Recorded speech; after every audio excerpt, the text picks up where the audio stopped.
আর কে আছে তোমার প্রেমে নদীতে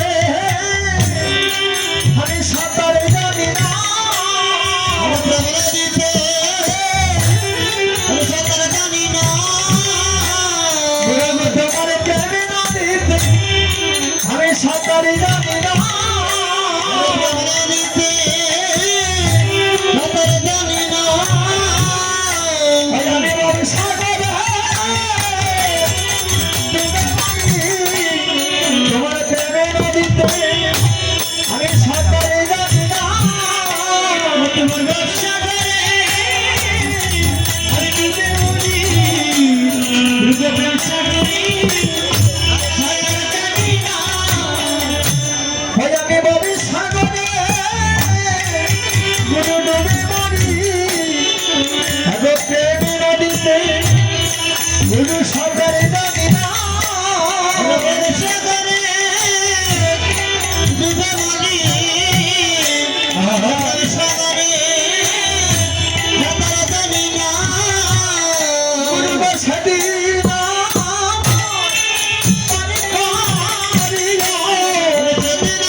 আমার মাতৃমণ্ডলী এবং পিতৃমণ্ডলী আজকে সবাকে আশীর্বাদ করতে আমি জানাই শতকোটি প্রণাম। হরিবোল রাধে ভক্তে আমায় নামে রেখেছে কাঁচা ফুল পাথর, ভক্ত আমার নাম রেখেছে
প্রেম হরি ভক্ত দেবীকে ভুলাই দেবীকে জুড়ি রে ভক্তের হাতে প্রেম জুড়ি ভক্তের হাতে প্রেম হরি ভক্তের হাতে প্রেম জুড়ি ভক্তের হাতে প্রেম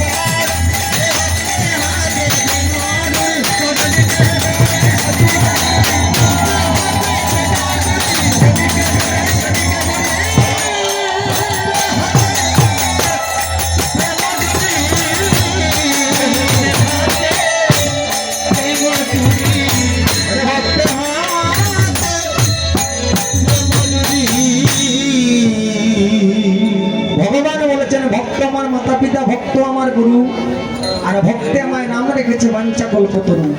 ভগবানের যদি ভক্ত না হইতো তাহলে ভগবান নাম হইতো নি, হয়তো নি গো। আমরাই তো ভগবানকে ভগবান ডাকি, তাই না? তো আমরা যদি ভগবান না ডাকতাম তাহলে ভগবান আসতো কোথা থেকে? এই ভক্তময় নাম রেখেছে বাঞ্ছা কল্পতরু। যে ভক্তের মনোবাসনা পূরণ করে সেই তো আমার ওনাদের গোবিন্দ সর্বকারণের কারণ সচ্চিদানন্দ বিগ্রহ কৃষ্ণ। সমুদ্র ভক্তের মুখে আহার করি ভক্ত দিলে খাই আর ভক্তের দেহ করি ওসল হইলে নিজে বৈঠাও। ভক্ত মুখে আহার করি ভক্তা দিলে ভগবান নিজে সুতলিয়া বাড়ায় ভক্তের সমান। আমার ভগবান ভক্তের অধীন, ভক্ত ছাড়া কিন্তু ভগবান নয়, ভক্তের অধীন। ওই যে আগে বললাম ভক্তের কাছে ভগবান বলা, ভক্তের ভক্তির প্রেম দূরে। ভগবানের রাজপ্রাসাদে মানে না, ভগবান সেই রাজপ্রাসাদে থাকে না, স্বর্ণ থালিতে সেবা নেয় না। আমার ভগবান ধনীকে ভালোবাসে না, আমার ভগবান ভালোবাসে কত দরিদ্র যে কিনা দিনে তিনবারের জায়গায় একবার খায় বা না খায় তবে ভগবানকে বলে। যদি এমন না হইতো আমার জীবনে কত কাদা কাঁদি, ভাই মরলে কাঁদি, মা মরলে কাঁদি, বাপ মরলে কাঁদি, কাঁদি না? কেউ স্বামী হারাইয়া কাঁদে, কিন্তু সেই কাদাটা হচ্ছে জাগতিক কাদা, যে কাদাটা আত্মায় আত্মায় সীমাবদ্ধ। কিন্তু যে কাদাটা আমার পরমাত্মার সঙ্গে যোগ হয়ে যায়, আমার ভগবানের জন্য যেজন কাঁদে তার কাদা সফল হয়ে যায়। এমন কেঁদেছিল সেই হস্তিনাপুরের যে মন্ত্রী ছিল আমার বিদুর, সেই বিদুরের স্ত্রী বিদুমুখী কেঁদেছিল বলে ভগবান এসেছিল। আমার দুর্যোধনের রাজপ্রাসাদে পঞ্চবেন্দনে নন্দন করিয়া ভগবানকে নিমন্ত্রণ দিল, হে কৃষ্ণ। কথার মধ্যে দুই ভাগ আছে, একটু লক্ষ্য করবে। বললেন, হে কৃষ্ণ আমার বাড়িতে তুমি সেবা নিবে। আর বিদুরের স্ত্রী বিদুমুখী প্রতিদিন জীর্ণবসন, বিদুর মহামন্ত্রী হলেও বিদুর ছিল হতদরিদ্র, যে একবার খাইলে আরেকবার খাওয়ার কোনো আশা ছিল না। এবং বিদুর ছিল সৎ নিষ্ঠাবান, ভগবানের ভক্তির মূলে সে ছিল প্রখর। তো বিদুরের স্ত্রী বিদুমুখী প্রতিদিন ভগবানকে সেবা দিত আর ভগবানকে বলতো, হে গোবিন্দ, হে গোবিন্দ, তুমি যদি একবার যদি আমার ঘরে আসো, তুমি যদি একবার যদি আমার ঘরে আসো, আমার এহেন মানব জন্মের মতো সার্থক হয়ে যাবে।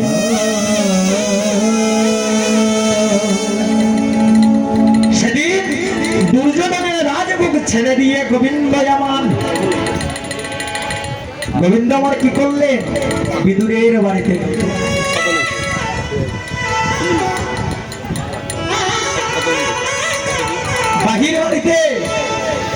বাহির দরজায় দাঁড়িয়ে ভগবান ডাক দিচ্ছেন, ও মা,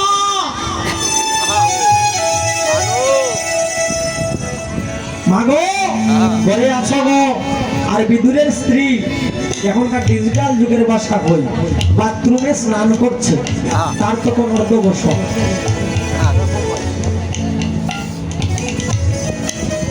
ও দিদি যাইও না গো, হরি বল।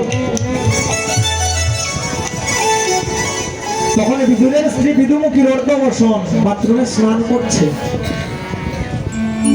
ভগবান যখন ডাক দিয়েছে, ও মা, মা, ঘরে আছো গো?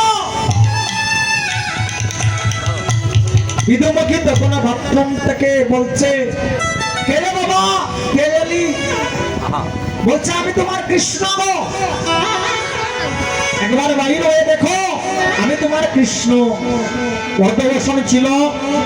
যখন কৃষ্ণের কথা শুনলো বিদুমুখী, দেখুন কৃষ্ণ ভক্তরা কেমন হয়, গৌর ভক্তরা কেমন হয়, বসনের দিকে আর লক্ষ্য নাই, অর্ধবসনটা বসে পড়ে গেল। হরি বল, হরি বল, হরি বল।